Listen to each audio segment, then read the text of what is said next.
நீ ரொம்ப கில்லாடிதான். அதனாலதான் உன்னை எனக்கு பிடிக்குது. அப்புறம் நான் எப்படி உன் மேல கோவப்பட முடியும் சொல்லு? இன்னைக்கு நாம கொண்டாட வேண்டிய நாள். ரஷ்யாவோட வெற்றி நாள் இது. என்னோட வெற்றி நாள்.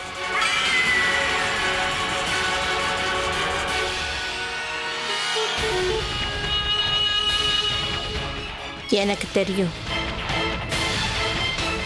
என்னோட பில்லு ராணி இதுல நிச்சயமா ஜெயிப்பான்னு.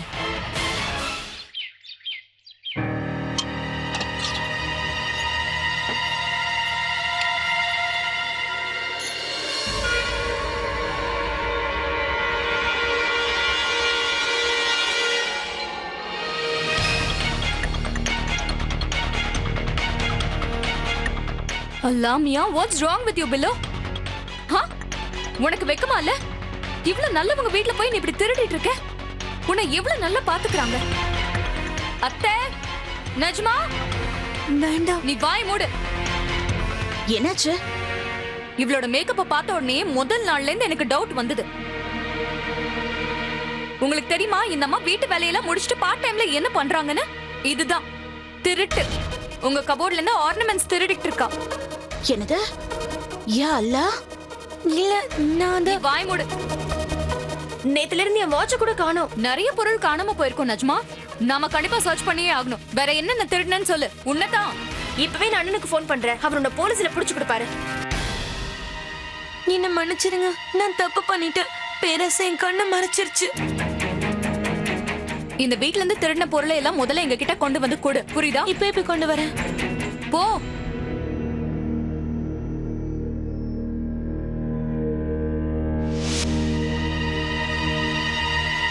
எல்லாத்தையும் கொடுத்துறேன். என்ன போலீஸ்ல மட்டும் மாட்டி விட்டுறாதீங்க. சரி, நாங்க உன்னை போலீஸ்ல புடிச்சு கொடுக்க மாட்டோம். ஆனா நீ இவ்ளோ பெரிய தப்பு பண்ணதுனால உன்னை இந்த வீட்டை விட்டு அனுப்பியே ஆகணும். என்ன மன்னிச்சிருங்க. இனிமே நான் இந்த மாதிரி தப்பு பண்ணவே மாட்டேன்.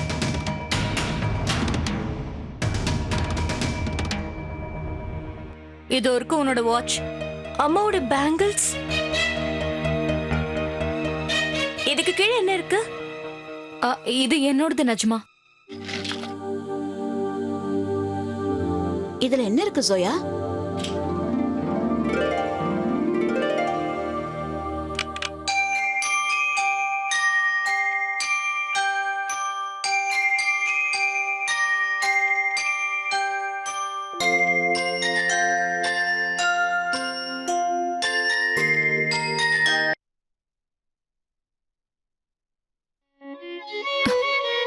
அத்தை, என் வாழ்க்கையில இது ஒரு மிகப்பெரிய பொக்கிஷம்.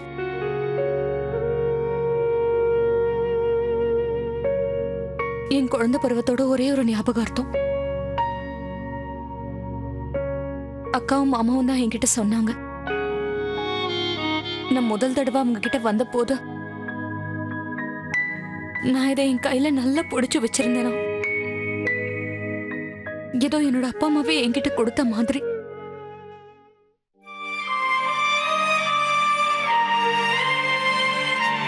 இது என் அம்மா அப்பாவோட ஞாபகார்த்தம்.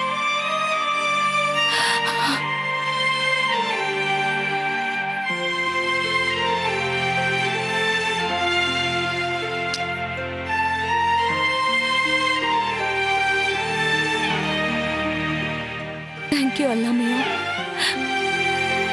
இது எனக்கு கிடைச்சிருச்சு.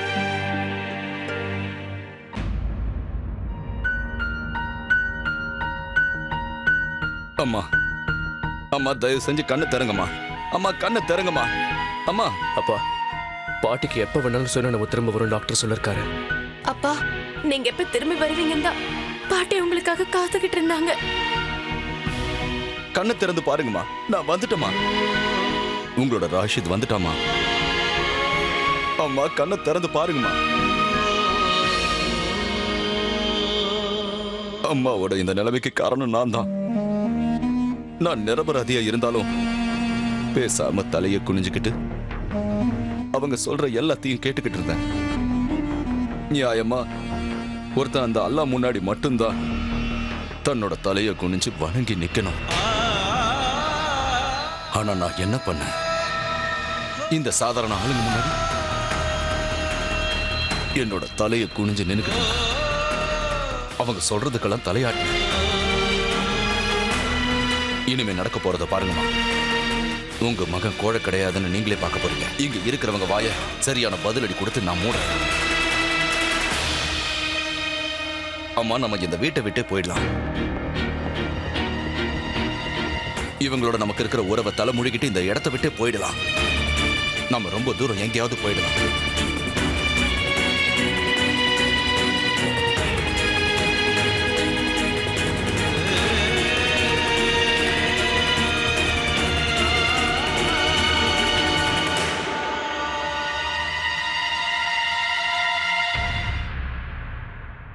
நீ எங்களை விட்டு போலான்னு நினைக்கிறீங்க?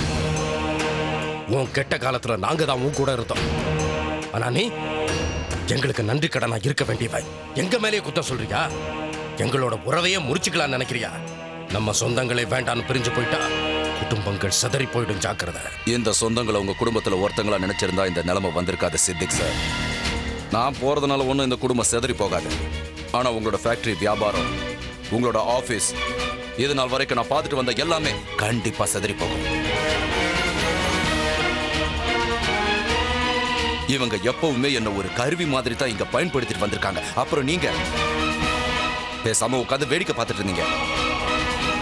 ஷெரின் எனக்காக உதவி கேட்டு வந்தப்போ நீங்க அதை பண்ண மாட்டேன்னு சொல்லிட்டீங்க.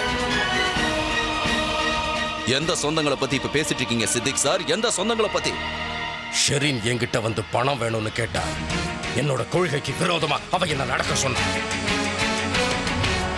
இந்த கஃபர் அகமது சித்திக் அவனோட வாழ்க்கையில இதுவரைக்கும் அப்பழுக்கு இல்லாம வாழ்ந்தவங்கிறது இந்த ஊருக்கே தெரியும். அதுக்கு தானே என்ன கூடவே வச்சுக்கிட்டு எல்லா பழியையும் என் மேல சுமத்துறீங்க. நீங்க எல்லாம் என்ன ஒரு அடிமை மாதிரி வச்சிருந்தீங்க. எல்லா தப்பையும் என் கையாலேயே செய்ய வச்சீங்க. அப்புறம் நீங்கெல்லாம் நல்ல பேரு, மான மரியாதையோட இந்த ஊர்ல வலம் வந்தீங்க. ஆயான் அன்னைக்கே சரியா தான் சொன்னா. நீங்கெல்லாம் எங்களை குடும்பத்துல ஒருத்தங்களா பார்க்கல, அடிமையா தான் பாக்குறீங்கன்னு சொன்னா. என்ன ஜெயில தன்னந்தனியா தவிக்க விட்டுட்டீங்க. ஏன்னா இனிமே என்னோட உதவி உங்களுக்கு தேவையில்லை. அதனால தானே. கேட்டுக்கிட்டே ஷெரின், உன்னோட புருஷன் என் மேல எப்படி பழி போட்டு பேசுறான்னு நீயும் மறந்துட்டியாமா? நான் தான் இவனை உன் வாழ்க்கையில கொண்டு வந்தேங்கிறத. அப்படி மட்டும் நான் செய்யாம போயிருந்தா உன் நிலைமை தில்ஷத் மாதிரி ஆயிருக்கும். அவ இடத்துல நீ இருந்து உயிரோட இருந்தும் ஒரு நடப்பணமா வாழ்ந்துகிட்டு இருந்திருப்ப.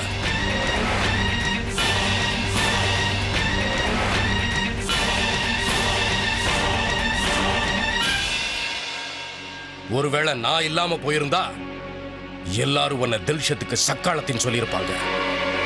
அப்புறம் இது ஒரு காரை உன் பையன், அவன் பேரும் நாரி இருக்கு.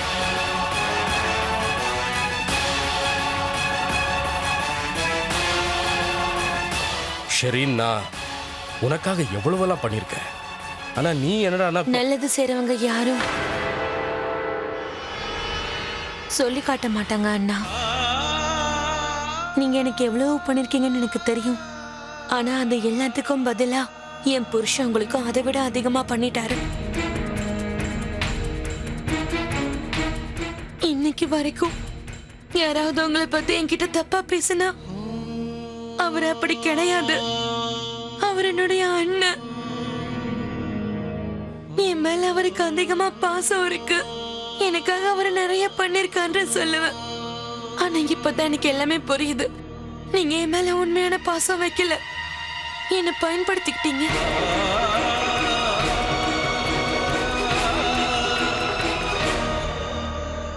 ரஷித், இனி நான் உங்களை தடுக்கவே மாட்டேன்.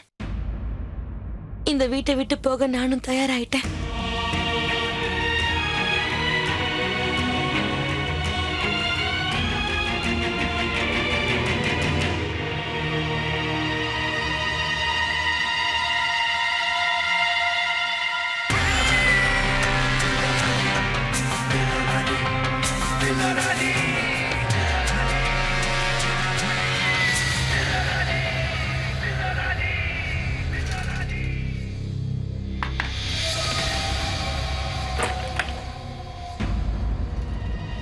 ஹாய்.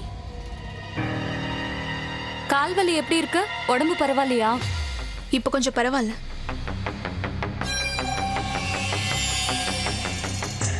அது அத்தை உனக்காக சூப் செஞ்சு கொடுத்து அனுப்புனாங்க. தேங்க்யூ.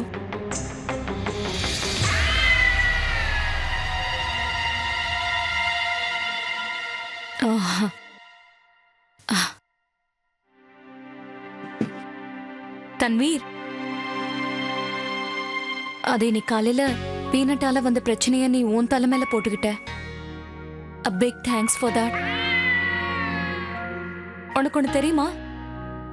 நீ ரொம்ப நல்லவ. ஏன்னா எனக்கு தெரியும், எல்லா தப்பையும் நானே ஏத்துக்கிட்டா கூட ஜாமி என்னை திட்டவே மாட்டார்னு. அது ஏன்னா ஜாமி என் மேல கோவப்பட மாட்டாரு.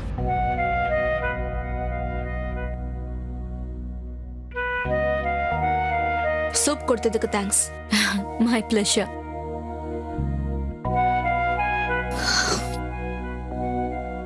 சரி, நான் வரேன்.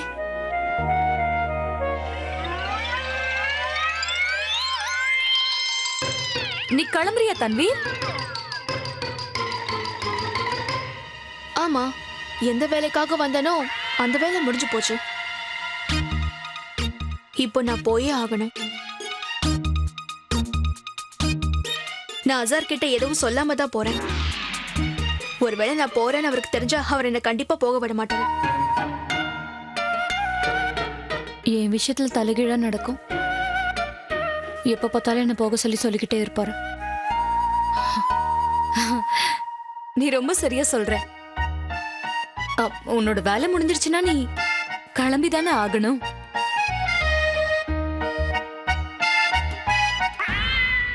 உன் அண்ணன் இப்போ உன்னை பார்த்து அப்படி என்ன சொல்லிட்டாரு? நீங்க அவரோட உறவையே முறிச்சுக்க பாக்குறீங்களா? என்ன இது ரஷித் மியா? நீங்க இவரை பார்த்து குத்தம் சொல்றீங்களா? நீங்க கொஞ்சமாவது யோசிச்சு பாத்தீங்களா? எந்த கேஸும் இல்லாம நீங்க திடீர்னு எப்படி ஜெயில இருந்து வந்தீங்கன்னு உங்களுக்கு தெரியுமா? ஏன்னா போலீஸ்க்கு உண்மை என்னன்னு தெரிஞ்சு போச்சு. என் மேல சுமத்தப்பட்ட குற்றம் ஆதாரம் இல்லாதது, உண்மை இல்லாதது, ஜோடிக்கப்பட்டதுன்னு அவங்க புரிஞ்சுக்கிட்டாங்க.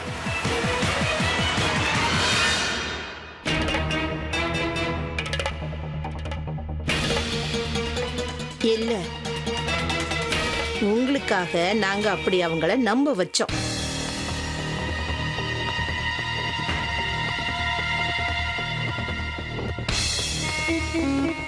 அந்த ஃபெரோஸுக்கு நிறைய பணம் கொடுத்துருக்கோம்.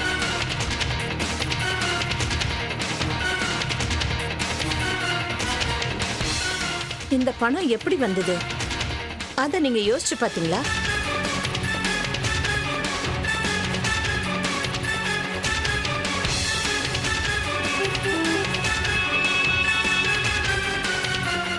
ஆயான் கிட்ட நீங்க எதுவும் கேட்கலையா?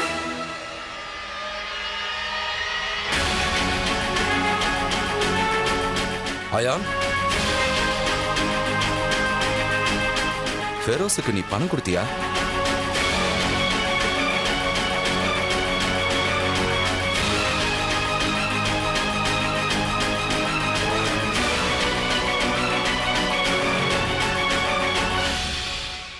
சரி நஜ்மா, நான் கிளம்புறேன். அத்தை, நான் கிளம்புறேன். இன்னும் கொஞ்ச நாள் நீ தங்கியிருந்தா நல்லா இருந்திருக்கும். தங்குனா நல்லதா இருந்திருக்கும். ஆனா தங்க முடியலையே. தன்வீருக்கு இந்த வீட்ல தங்குற ஒவ்வொரு நிமிஷமும் ரொம்ப பாரமா இருக்கான். ஏன்னா அவங்களுக்கு நிறைய வேலை இருக்குல்ல. அசார் வந்ததுக்கு அப்புறம் சொல்லிட்டாவது நீ கிளம்பலாம்ல. ஆனா முடியாதே. நானும் அதுதான் ஆசைப்படுறேன் அத்தை. அதாவது தன்வீர் மிஸ்டர் கானை சந்திச்சுட்டு கிளம்பலாம். ஆனா அது நடக்க வாய்ப்பு இல்ல. She is getting late now. Joya, கடவுள் நீ சொன்னதை கேட்டுட்டாரு. இனி தன்வீர் அண்ணாவை பார்க்காம இங்க இருந்து போக முடியாது. ஏன்னா அண்ணனே வந்துட்டாரு.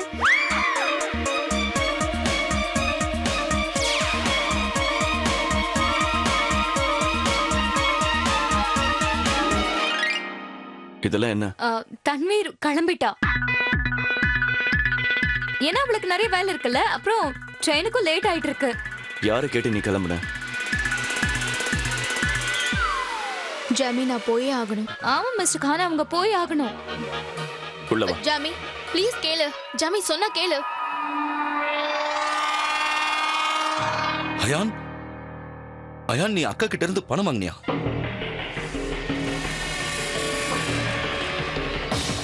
இந்த பணத்தை கொண்டு போய் ஃபெரோஸ் கிட்ட கொடுத்துடு. அப்புறம் உன் அப்பாவையும் காப்பாத்து.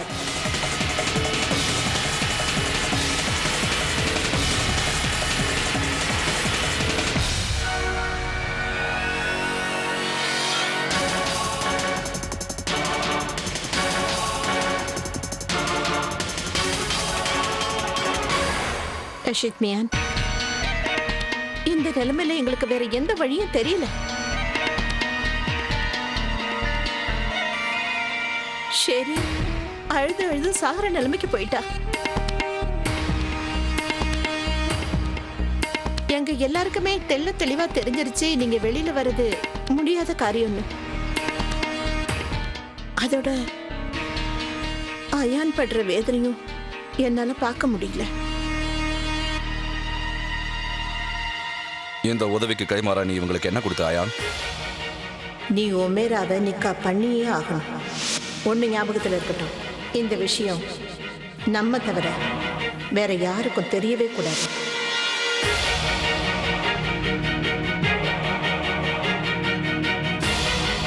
அயான், நீ எதுக்காக அமைதியா நிக்கிற? பதில் சொல்லு.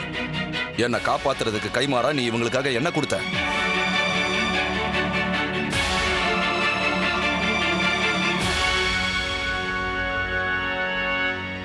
அயான், நீயும் என்ன மாதிரி இவங்களுக்கு ஒரு பலி கடவா ஆயிடலையே.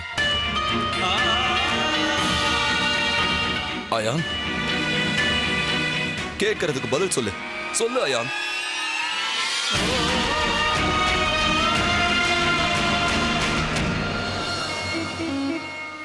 ரஷித் மியான், மனித நேயத்து மேல உங்களுக்கு நம்பிக்கை போயிடுச்சா என்ன? நம்ம குடும்பத்துல இருக்கிற ஒருத்தரை காப்பாத்துறதுக்காக நான் உதவி செஞ்சேன். உமேரா அப்பாவுக்கு பிடிக்கலன்னா கூட நான் அதை செஞ்சேன். இதையெல்லாம் நான் எனக்காகவா செஞ்சேன்? இல்ல, நான் எதெல்லாம் செஞ்சேனோ அது ஷெரீனுக்காகத்தான். நிக்கத்தோட நிக்காவுக்காக பண்ணேன். நம்ம வீட்டுக்காகத்தான் பண்ணேன். இங்க பாருங்க ரஷித் மியான், நான் உங்களுக்கு செஞ்ச உதவிக்கு பின்னாடி ஒரு நோக்கம் இருக்குன்னு இந்த வீட்டுல இருக்கிறவங்க யாராவது ஒருத்தர் என்ன பார்த்து சொல்லட்டும். அதுக்கப்புறம் நீங்க இந்த வீட்டை விட்டு போறத எதை முன்னிட்டும் நான் உங்களை தடுக்கவே மாட்டேன். ரசியா,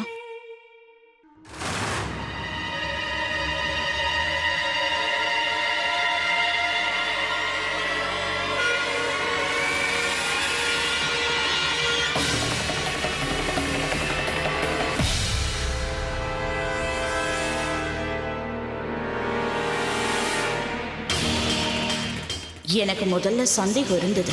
ஆனா இன்னைக்கு தான் அது உண்மைன்னு தெரிஞ்சது.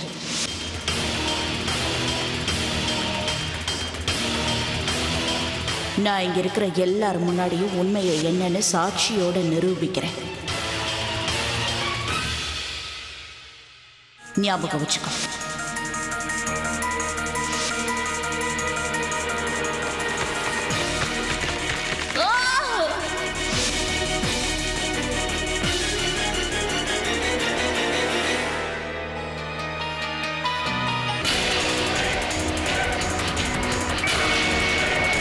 அம்மா, அம்மா நீங்க என்ன சொல்றீங்க? நாம எல்லாம் நான் உண்மையை தான் சொல்றேன் ரஷித்.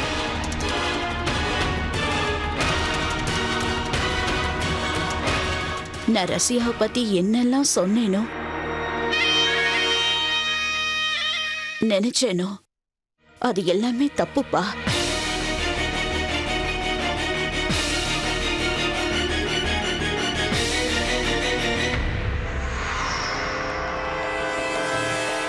நாம ரசியாவை புரிஞ்சுக்கிற விஷயத்துல ரொம்ப பெரிய தப்பு பண்ணிட்டோம்.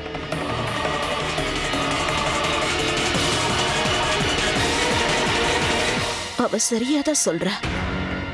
இது நம்ம வீடுதான். அம்மா வந்து நீயே யோசிப்பா. சொந்த வீட்டை விட்டுட்டு யாராவது போவாங்களா? சொல்லுப்பா.